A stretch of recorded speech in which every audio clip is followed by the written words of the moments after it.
Huwag po natin basain, like po ng motor or mga controller, kasi may tendency din po siya na masira or hindi na umandar. Ako nga po pala si Kayselina Piqui, branch secretary ng NWOW Binyan.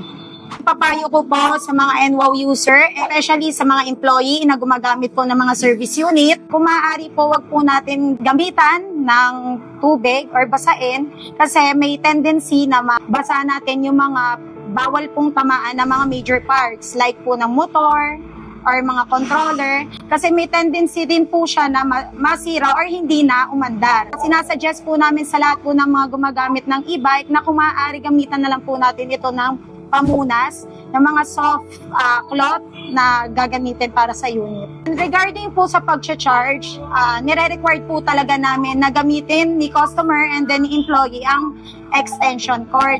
Kasi gaya po niyan, hindi po lahat kasi ng charger na ginagamit is kaya siyang iabot sa outlet. So, time po mag-avail ni customer ng unit, nire-require po talaga namin na 10 to 12 hours. Proper way of charging po talaga namin after using the first charging is 6 to 8 hours po. About po sa change oil, nire-require talaga namin siya sa mga customers, lalo na po yung mga gumagamit ng 3 wheels and 4 wheels.